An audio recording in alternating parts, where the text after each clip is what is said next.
नमस्कार विद्यार्थी मित्रांनो, स्वागत आहे तुमचे विजयश्री अकॅडमी या यूट्यूब चॅनलमध्ये। मागील व्हिडिओमध्ये आपण TET 2025 मध्ये झालेल्या पेपरमधील परिसर अभ्यास या विषयाचे काही प्रश्न बघितले होते। ती सीरीज आपण कंटिन्यू करत आहोत। हा व्हिडिओ शेवटपर्यंत नक्की बघा, कारण की या व्हिडिओच्या माध्यमातून तुम्हाला 2-3 मार्क्स मिळाल्याशिवाय राहणार नाहीत। व्हिडिओ जर आवडला तर व्हिडिओला लाईक करा आणि चॅनलला सबस्क्राईब करायला विसरू नका। चला तर सुरू करूया। प्रश्न क्रमांक 105। पुढील शैक्षणिक संस्थांच्या स्थापनेच्या वर्षानुसार योग्य क्रम लावा।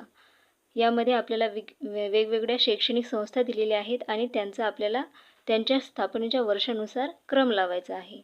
तर आपली पहिली संस्था आहे महाराष्ट्र राज्य माध्यमिक आणि उच्च माध्यमिक शिक्षण मंडळ। या संस्थेची स्थापना झाली 1965 मध्ये।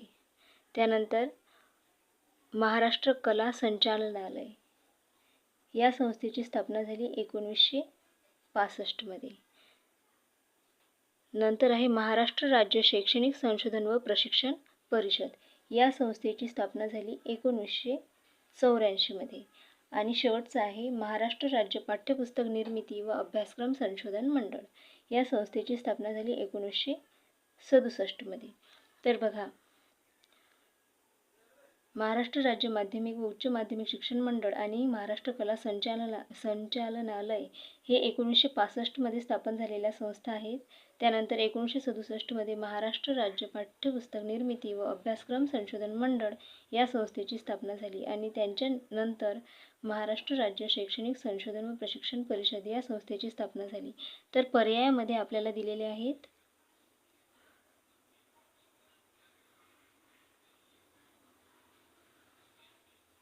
अ, ब, ड, क। तर आपला पर्याय क्रमांक 2 हा या प्रश्नाचे करेक्ट आन्सर आहे। प्रश्न क्रमांक 106। स्वदेशी बनावटीचा पहिला संगणक तयार करण्यात कोणत्या संस्थेचे योगदान आहे? तर बघा, स्वदेशी बनावटीचा पहिला संगणक, या प्रश्नामध्ये स्वदेशी बनावटीचा पहिला सुपर कॉम्प्युटर विचारलेला आहे आपल्याला, सुपर संगणक, आणि तो बनवलेला आहे centre for development and advance computing, म्हणजेच याचा शॉर्ट फॉर्म आहे CDAC। CDAC या संस्थेने सर्वात आधी भारतामध्ये पहिला सुपर कॉम्प्युटर बनवला होता आणि या सुपर कॉम्प्युटरचे निर्माते आहेत डॉक्टर विजय भटकर।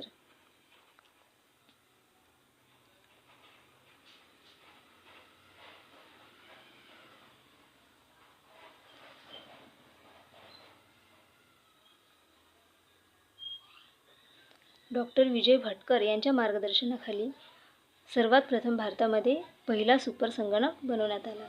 जेव्हा अमेरिकेकडे भारताने सुपर संगणकाची म्हणजे सुपर कॉम्प्युटरची मागणी केली होती, त्यावेळेस अमेरिकेने भारताला सुपर संगणक देण्यास नकार दिला, म्हणून आपल्याच देशामध्ये सुपर कॉम्प्युटर बनवण्यात यावा असे ठरवण्यात आले आणि त्यानुसार CDAC या संस्थेच्या द्वारे डॉक्टर विजय भटकर यांच्या नेतृत्वाखाली पहिला सुपर कॉम्प्युटर बनवण्यात आला। तर आपला पर्याय क्रमांक 3 हे आपले करेक्ट आन्सर आहे। प्रश्न क्रमांक 107। विधान अ दिलेला आहे, भारत हा एकत्र कुटुंब पद्धतीचा देश म्हणून जगभर ओळखला जातो। विधान ब आहे, जागतिकीकरणाच्या लाटेत एकत्र कुटुंब पद्धतीला चालना मिळाली। तर बघा, भारत हा एकत्र कुटुंब पद्धतीचा देश आहे आणि ही आपली जगभर ओळख आहे, हे विधान आपले बरोबर आहे। मात्र जागतिकीकरणाच्या लाटेत एकत्र कुटुंब पद्धतीला चालना मिळाली हे विधान मात्र आपलं चुकीचं आहे। तर यावरून आपला पर्याय क्रमांक 1 विधान अ बरोबर आणि विधान ब चूक हे आपल्या या प्रश्नाचे करेक्ट आन्सर आहे। त्यानंतर प्रश्न क्रमांक 108 आहे, रियासतकार या नावाने कोणाला ओळखले जाते?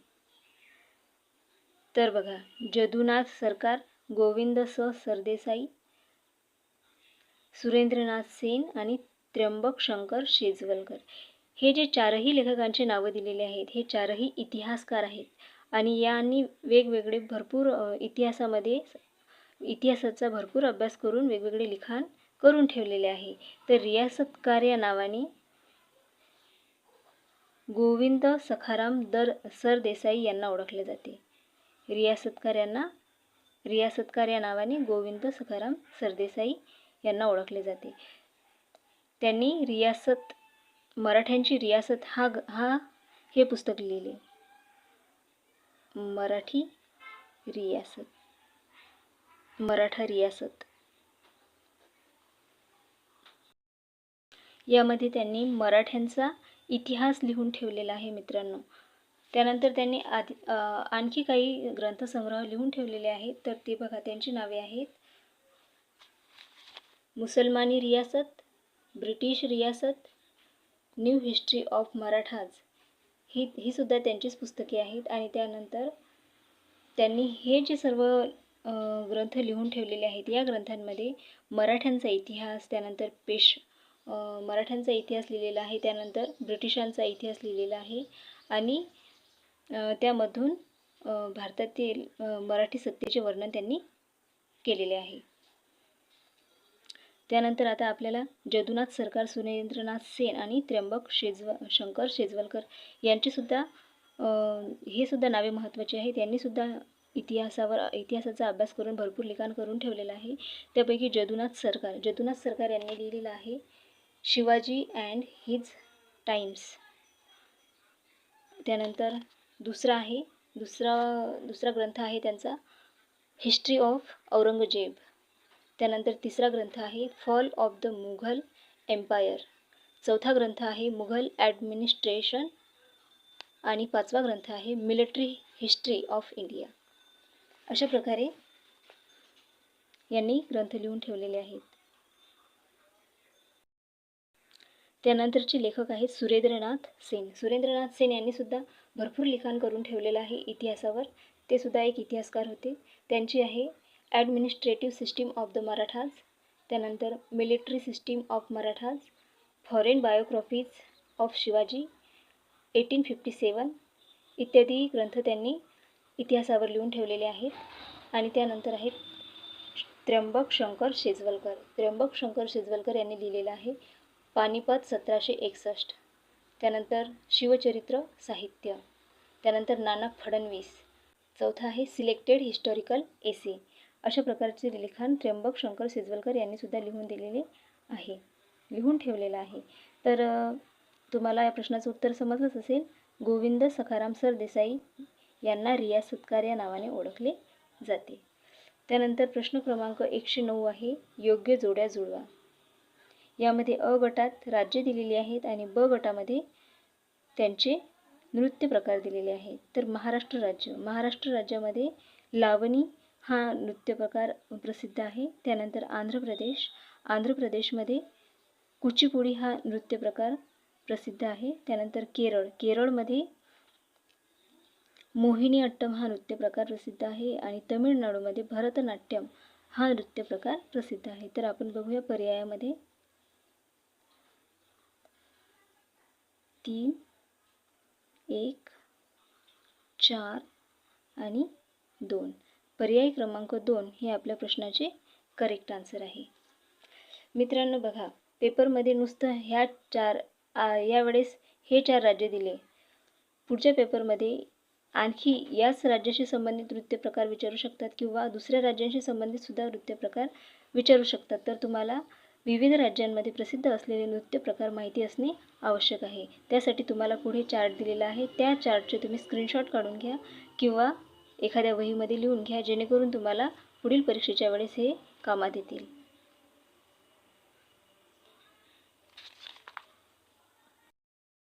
या चार्टमध्ये महाराष्ट्र लावणी कोळी नृत्य, महाराष्ट्र राज्याचे नृत्य दिलेले आहेत. महाराष्ट्र लावणी कोळी नृत्य, तमाशा, गोंधळ इत्यादी महाराष्ट्र राज्याचे नृत्य प्रकार आहेत. त्यानंतर पंजाब राज्यामध्ये भांगडा, गिद्धा हे नृत्य केली जातात. त्यानंतर गुजरातमध्ये गरबा, दांडिया, रास इत्यादी नृत्य प्रकार केले जातात. राजस्थानमध्ये घुमर, कालबेलिया. त्यानंतर तमिळनाडूमध्ये भरतनाट्यम, करगट्टम.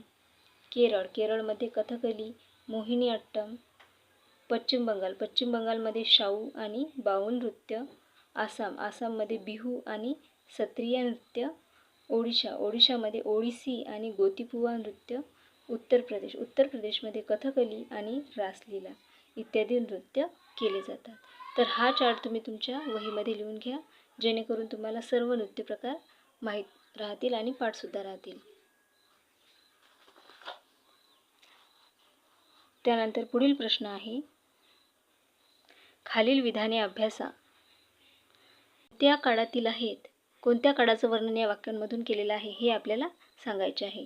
तर बघा, 1. या युगात प्राण्यांचा उपयोग सामानाच्या ने-आणीसाठी होऊ लागला. 2. या युगात व्यापार व दळणवळण अशा गोष्टी विकसित झाल्या. 3. या युगात मातीची भांडी चाकावर घडवायला सुरुवात झाली.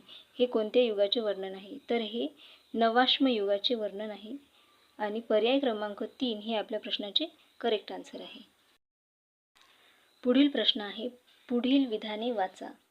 विधान अ मध्ये 1914 ते 1918 या कालावधीत पहिले महायुद्ध झाले. त्यानंतर विधान ब आहे, पहिल्या महायुद्धात ब्रिटन, फ्रान्स, रशिया, इटली व अमेरिका हा मित्र राष्ट्रांचा गट होता. त्यानंतर विधान क आहे, पहिल्या महायुद्धात जर्मनी, ऑस्ट्रिया, हंगेरी, तुर्कस्तान व बल्गेरिया हा मध्यगत राष्ट्रांचा गट होता. तर यामधील वरील विधानांच्या संदर्भात योग्य पर्याय निवडा. हे जे तीनही विधाने दिली आहेत, हे तीनही विधाने बरोबर आहेत की चुकीचे आहेत हे आपल्याला खालील पर्यायामधून सांगायचं आहे. तर बघा, विधान अ, पहिले महायुद्ध हे 1914 ते 18 या कालावधीमध्ये झाले होते. तर हे विधान बरोबर आहे. पहिल्या महायुद्धात ब्रिटन, फ्रान्स, रशिया, इटली व अमेरिका हा मित्र राष्ट्रांचा गट होता. हेही विधान बरोबर आहे. आणि क, पहिल्या महायुद्धात जर्मनी, ऑस्ट्रिया, हंगेरी, तुर्कस्तान व बल्गेरिया हा मध्यगत राष्ट्रांचा गट होता. हे सुद्धा विधान बरोबर आहे. म्हणजे तीनही विधान आपले बरोबर आहेत, म्हणून पर्याय क्रमांक 1 हे आपल्या प्रश्नाचे करेक्ट आन्सर आहे. भारताच्या संविधानातील मार्गदर्शक तत्वांमधील कलम डॅश डॅश नुसार परराष्ट्र धोरणाची व्यापक चौकट स्पष्ट करण्यात आली आहे. तर या प्रश्नाचे उत्तर आहे पर्याय क्रमांक 2. कलम 51 नुसार व्यापक चौकट स्पष्ट करण्यात आली आहे. हे आपल्या प्रश्नाचे उत्तर आहे. त्यानंतर आहे, मॅकमोहन रेषा रिकामी जागा या दोन देशांमधील आंतरराष्ट्रीय सीमेशी संबंधित आहे. तर विविध दोन देशांमध्ये जी एक सीमारेषा ठरवलेली असते त्या रेषेला नाव दिले जाते. आणि तशीच ही मॅकमोहन नावाची जी रेषा आहे कोणत्या दोन देशांच्या मधात आहे किंवा कोणत्या दोन देशांच्या सीमा या रेषेवरून गेलेल्या आहेत हे आपल्याला या प्रश्नातून सांगायचं आहे. तर मॅकमोहन रेषा ही पर्याय क्रमांक 3 नुसार भारत व चीन या दोन देशांच्या मध्ये असणाऱ्या रेषेला मॅकमोहन रेषा असे म्हटले जाते. भारत व पाकिस्तानमध्ये आहे रॅडक्लिफ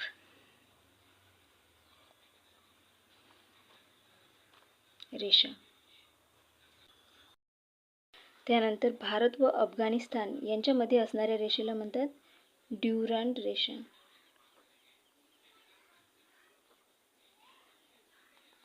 तर ह्या आणि भारत व नेपाळ या दरम्यान असणाऱ्या रेषेला काय नाव आहेत हे तुम्ही मला कमेंटमध्ये कळवा. नक्की या पर्यायाचे उत्तर तुम्ही मला कळवा.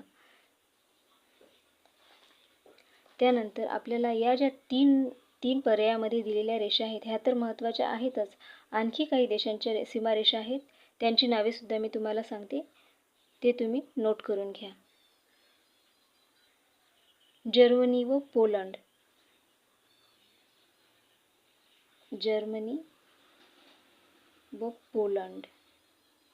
यांच्यामध्ये असणाऱ्या रेषेला ओडर-नायसे रेषा असे म्हणतात. ओडर-नायसे रेषा. त्यानंतर फ्रान्स आणि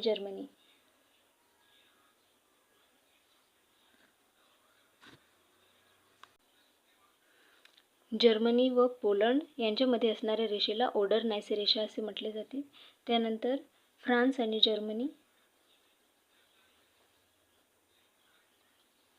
फ्रान्स आणि जर्मनी यांच्यामध्ये असणाऱ्या रेषेला मॅजिनी रेषा असे म्हणतात.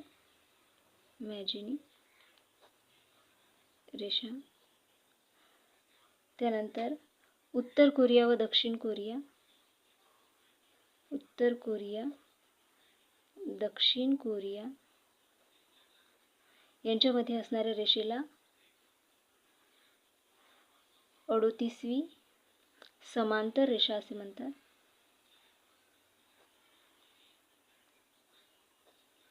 आणि अमेरिका आणि कॅनडा, अमेरिका आणि कॅनडा यांच्यामध्ये असणाऱ्या रेषेला 49वी समांतर रेषा असे म्हणतात.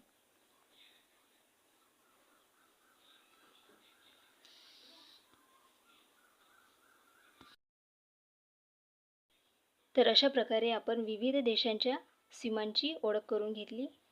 ह्या सीमारेषा लक्षात ठेवा, कारण की पेपरमध्ये ह्या सीमारेषा सुद्धा विचारू शकतात. त्यानंतर प्रश्न क्रमांक 114 आहे.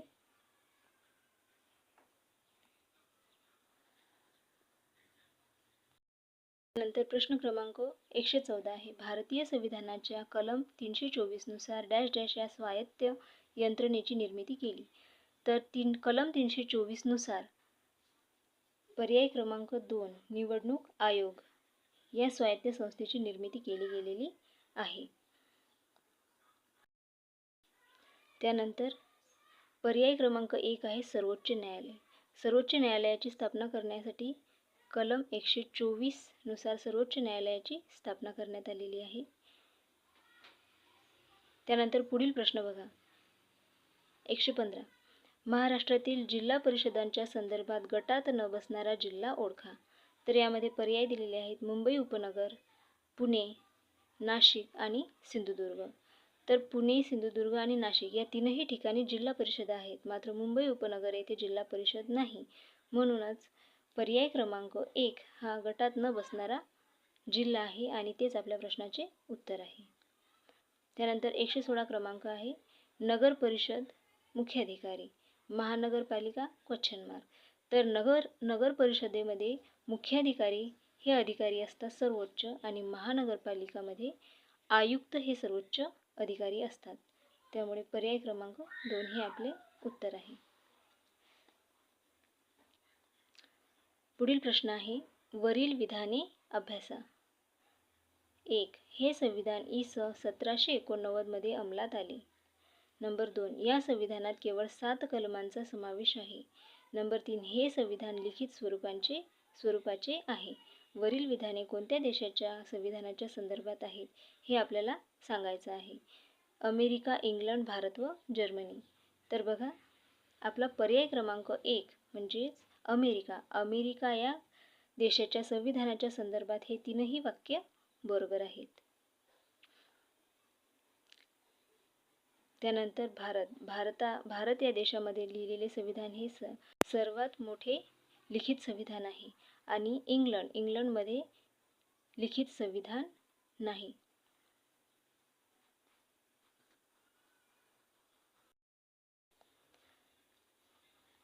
त्यानंतर पुढील प्रश्न आहे. आम्ही भारताचे लोक या शब्दांनी संविधानाच्या रिकामी जागाची सुरुवात होते. कलमांची, सूचीची, उद्देशिकेची किंवा परिशिष्टांची.